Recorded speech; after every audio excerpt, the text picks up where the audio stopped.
Hello and welcome to Talking Books. I'm Jill de Villiers. Not all entrepreneurs succeed, at least not immediately. And if you're an entrepreneur or think you have the makings of one, advice on how to get there and how to stay there is always welcome. And you need some talent of plain perseverance in the art of hustling. My guest is Marnus Broodryk. He's an entrepreneur, a self-made millionaire, an advocate for small business, and the youngest shark on Mnet's Shark Tank South Africa. And he's here to tell us more about his book, 90 Rules for Entrepreneurs, the Codex of Hustle. Welcome, Marnus, and thanks so much for joining us. Thank you so much, Jill. I want to start with Rule 71. No business is an island. And that is about how you need people around you to help you. Where do you find them? Where do you find the people to give you the right support that you need? Yeah, I think it goes further than just people. It's suppliers and customers and employees. I think in 2018, some successful business owners, they get so arrogant and they believe it's all about me, me and me. But it doesn't work like that in 2018. We're relying on customers, suppliers, employees. And I think it's building those relationships and making sure that they're always good.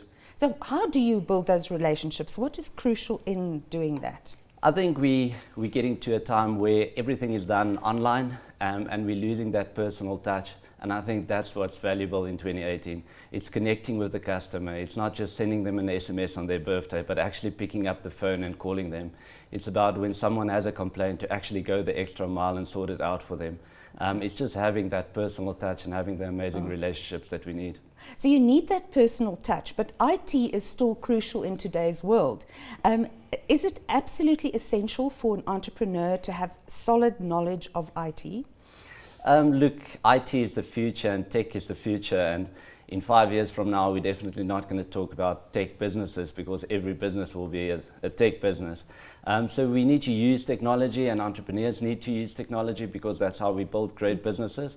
So you do need to know of it. If you don't, you definitely need to hire the right people to get you there. Yeah. So how much do you yourself need to know? If you're surrounded by the right people, how much do you personally have to know as an entrepreneur? I don't think you need to know everything, but you need to know what's going on. And I think many entrepreneurs make the mistake of thinking that they can just hire in people and let them do the job. It doesn't work like that, especially small businesses.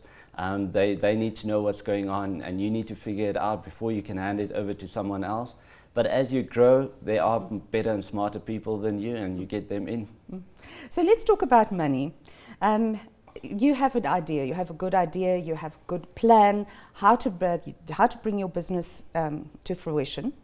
But where do you get the money? And you can also tell us a little bit about yourself and your own story and how you managed to get your business off the ground. So I think that's one of the biggest mistakes that aspiring entrepreneurs make, and that's what we're getting taught at universities today, is we need to come up with this idea, then we need to get a business plan, and then we need to go and find funding. And then we don't get the funding, and then we don't start the businesses, and we're very negative about it. But if you speak to most entrepreneurs out there, that's not how they started their business. They just started very small, and it created something that changed into something else. And before they knew it, they've got a great new business. And I think that's how you need to start a business in 2018. You just need to start. It's not about the idea, it's all about the execution. And you got to start. You need to find your first customer. Your first customer will become your second customer. So I think that's what the book is about. Is we believe too much in this old way of doing things, and that's not how it's actually done. So I don't believe in the business plan. I believe in the hustle, and you need to start. And the idea is the idea the be all and end all, or can you start a business without a hotshot idea? Yeah, absolutely. I think you can definitely start one without it. I think your chances of making a success is even greater. Just because someone else has done it doesn't mean you can't do it better. And it's also easier. You don't need to educate clients. You don't need to try out a new market. You can do something that's been done and just do it better. And I think your chance of success will be higher. You say as well, you quote Sir Isaac Newton, where he says, the furthest I could see was from standing on the shoulders of giants.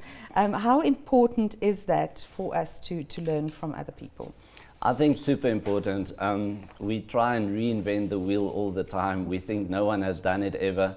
and we go through the same mistakes everyone else has, and we don't need that. We can learn from others, we can read books, we can watch shows, and we can learn from others.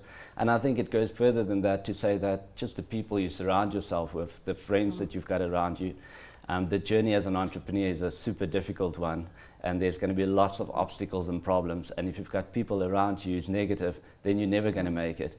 But if you've got people around you who also believe in you, also believe in the country and the opportunities, then you are going to make it. Do you think it's important then to build a network of like-minded people then, who are fellow entrepreneurs and who also think in the same positive way that you do? 100%, it's so important, and we don't do it often enough. We always try and reach out to the Bransons and the Gates of the world, but we shouldn't do that. We should just find common friends. And we're running a platform called SME.Africa now, where we're trying to do that, to connect entrepreneurs who's on the same journey, because I believe we can learn the most from them. Okay, so I think now let's talk about the pitch, because the pitch is the thing, hey? That is rule 81, how to pitch. How does one do this successfully, and who do you pitch to? Yeah, so I was part of Shark Tank South Africa that aired on Mnet. And we had all these entrepreneurs coming onto the show and pitched their businesses for us. And I think I write about it, but the common things, knowing your numbers, knowing where you want to go, knowing the actual business idea, like probably 70% of them didn't know that, or didn't know what they wanted or what they're going to do with the cash. So I think it's those basic things that firstly you got to sort out. And two, you're selling your business, so you need to convince me that I'm going to lose out if I don't invest. So I think we don't need to make it that complicated. We can just get the basics right. So the elevator pitch, that short little pitch just to get somebody's attention, what needs to go into that pitch? Again, I think we make business so complicated, and we can just use common sense, and we try and use all these difficult words that people don't understand to explain what we do. So I've heard the other day that someone asked that, what's your problem and how can I solve that? And that should be your elevator pitch. No fancy words, no industry terms, just what's your problem and how do I solve it? Let's get back to hustling. It would appear that hustling is the thing for an entrepreneur, especially in a small business world. How do you keep on hustling, and what exactly does hustling entail? So I think it's this big word globally, hustle, hustle, hustle. And I think we maybe take it too far, and we believe that to create this, we need to work 24 hours a day. We need to work over weekends. And I don't think that's healthy either. We need to have a balanced life. But you are going to put in a lot more hours than you would in a 9-to-5 job. And you need to be prepared to do that. And I think that's what it really boils down to, is it's going to take hard work. There's going to be times where you can go on an overseas holiday, but there's going to be times where you can't attend the party with your friends or go to the wedding or have a weekend, and you need to work. And for me, that's hustling. That's hustling, the hard work. Okay, so and the networking and talking to the right people and all of that falls under the hustling. I think so, but I think you need to determine for yourself what's gonna move the needle in your business. And we get entrepreneurs who's just working all the time, and they think they're putting in all the hours, but they're not really doing anything that's moving the needle. So if it is networking for you, go and network. If it is making the uncomfortable sales calls, make the uncomfortable sales calls. Don't just sit in front of your computer scrolling Instagram and thinking that you're putting in the hours. So if you're looking for an investor, nobody's standing out there under a neon sign saying, I'm looking for pitches, come pitch to me.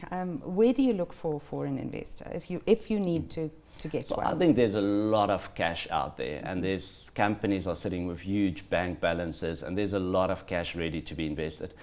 But the problem is there are not many profitable businesses generating revenue. There's a ton of ideas out there, but people don't invest in ideas really, and you need to create traction, you need to create revenue, you need to create profit. And once you've done that, you're not going to find a shortage of investors.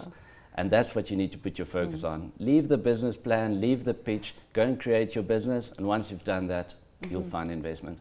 So if we look at the business plan, if you're now a young person just starting out and you are just working with your idea in the early days, and how do you get advice? Are there companies, are there organizations that can help you with building your business plan, with getting your business off the ground? There are definitely. There's this amazing book called 90 Rules for Entrepreneurs that will definitely help you.